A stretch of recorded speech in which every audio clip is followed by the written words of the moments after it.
A fala do presidente Lula choca porque ela é verdade. E porque é muito difícil a gente conviver com a nossa consciência de que hoje, em 2024, quase um século depois das atrocidades que foram cometidas pelo regime de extrema-direita nazista na Alemanha, a gente esteja convivendo com um outro genocídio. O que acontece na Palestina, em particular na faixa de Gaza, não tem outro nome, presidente.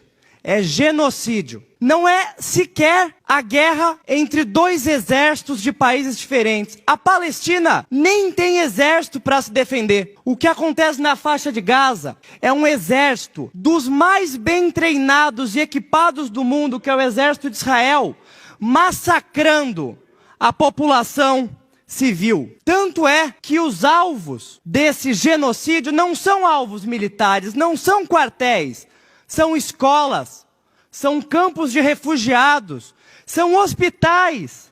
Até o parlamento de Gaza foi bombardeado, foi destruído. Que guerra é essa? Contra que exército se luta? A gente tem hoje 12 mil crianças, repito, 12 mil crianças que foram assassinadas na Palestina. E eu acredito que ninguém pense que essas crianças, deputada Beth, eram terroristas. Sequer tinham idade para saber que opinião elas tinham sobre aquele conflito que de uma hora para outra tirou elas da casa, colocou elas num campo de refugiado, debaixo de bombardeio. E as crianças que sobreviverem a esse infeliz episódio e que hoje estão tendo que comer grama e beber água poluída para sobreviver, o que vão ser das crianças que tiverem a sorte de sobreviver? Queria que os deputados, pelo menos uma vez, se colocassem no lugar dessas pessoas que também são humanas. Nós nascemos no Brasil, mas isso foi um fato do acaso. Imaginem os senhores se tivessem nascido do outro lado do mundo, na região da faixa de Gaza, e agora tivessem que lutar pela sobrevivência das famílias e dos filhos de vocês.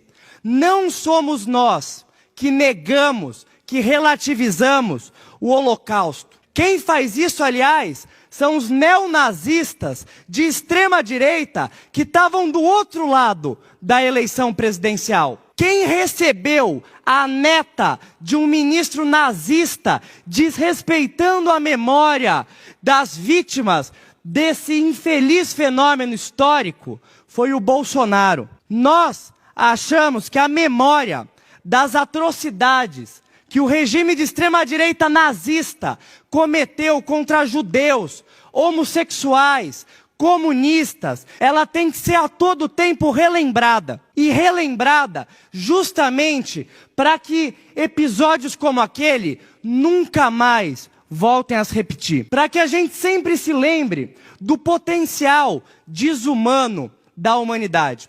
E hoje, em 2024, quando a gente vê uma população inteira sendo dizimada, expulsa das suas casas, assassinada, a gente precisa relembrar o que aconteceu um século atrás para que isso não volte a se repetir.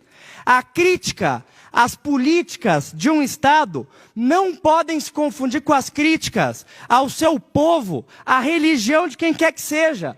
A Inglaterra, eu não sei se todo mundo aqui sabe, deputado Simão, mas a Inglaterra é um estado que tem uma religião oficial, a Igreja Anglicana. E se a Inglaterra invadir um outro país, como aliás já fez em vários momentos da sua história, e decidir exterminar o povo desse país, o governo da Inglaterra, deputada Beth, tem que ser repudiado, sem confundir isso com preconceito com as pessoas anglicanas. Se a Tailândia, que é um estado que professa oficialmente o budismo, se nós tivermos uma crítica legítima ao governo da Tailândia, isso não pode se confundir com discriminação contra os budistas. O antissemitismo, assim como o racismo e a intolerância religiosa contra as religiões de matriz africana no Brasil, é uma barbaridade que já causou e ainda hoje causa muito sofrimento e por isso precisa ser erradicada. Mas a necessária repreensão da política genocida que hoje é praticado pelo governo de extrema-direita do Benjamin Netanyahu em Israel precisa ser repudiado por todo mundo. E não pode se confundir com crítica, com discriminação a qualquer religião. Quem cruzou a linha vermelha da humanidade foi o governo de Israel. E por isso precisa ser repudiado pelo mundo inteiro, como aliás hoje está sendo julgado pela Corte de Haia. Quando a gente estuda na história as barbaridades que foram perpetradas pelo nazismo na Alemanha no século passado, a gente sempre se pergunta, o que as pessoas estavam fazendo que permitiram que aquilo acontecesse? Daqui a uns anos, a história vai olhar para nós e vai nos julgar pelo que nós fizemos enquanto a gente tinha dezenas de milhares de pessoas civis inocentes sendo assassinadas. Bancada bolsonarista e caladinha agora. Porque isso tudo era jogo de cena. Na verdade, eles sabem o que vai acontecer. Ter coragem de falar de impeachment do Lula. Olha, quinta-feira, Bolsonaro vai estar na Polícia Federal. E digo na frente de vocês, o chefe de vocês, ao contrário do Lula, é um fujão. Fugiu do Brasil antes de acabar o mandato. Deputado Chico Alencar, ele queria fugir do depoimento na Polícia Federal. Alexandre de Moraes enquadrou. Por isso que vocês estão calados. Vai ter deputado aqui caçado, porque está tudo comprovado, pessoal. Depois do 8 de janeiro, eu falava aqui, Tenente Coronel Mauro Cid vai acabar com a vida do Bolsonaro. Bolsonaro foi para os Estados Unidos roubar joias, mas aqui tem a prova. Os núcleos, General Heleno, grampeando todo mundo. O outro general da operação... Não tem prova, deputado? Esperem, esperem. Eu anuncio aqui deputado na da tribuna, de senhor vocês. deputado. E por isso que vocês estão assim. Por isso que vocês estão nervosos. Porque vocês acham que todo mundo é besta. Eu lembro quando vocês diziam aqui, queremos uma CPI. Eu digo, não é possível que esse pessoal está achando que a gente acredita nisso. Tentavam dizer que tinham infiltrados. Agora, pessoal, é a mesma coisa. Eu encerro dizendo uma coisa aos senhores. Eu tenho muito orgulho da coragem do Lula.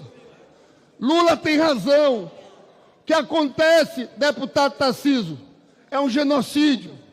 Os senhores conhecem a jornalista Dorothy Harazin. Não tem nada de esquerda. Uma das maiores jornalistas desse Brasil, premiada, escreveu domingo no jornal o Globo. E eu queria que vocês escutassem, porque para a gente fica parecendo que falta humanidade, que falta compaixão, como se uma criança palestina não valesse. Eu quero ler só esse trecho. Lá surgiu agora um termo, que é WCNSF, que é Criança Ferida Sem Familiares. O que diz a jornalista? Em Gaza, as crianças feridas, sem familiares vivos, abrigadas em hospitais ou junto a agências internacionais, por vezes nem sequer sabem declinar o nome. Emergem mudas de algum escombro, cobertas de pó e sangue. Não choram, não demonstram medo, estão em choque, à deriva na devastação geral. Inicia-se, então, uma labiríntica procura por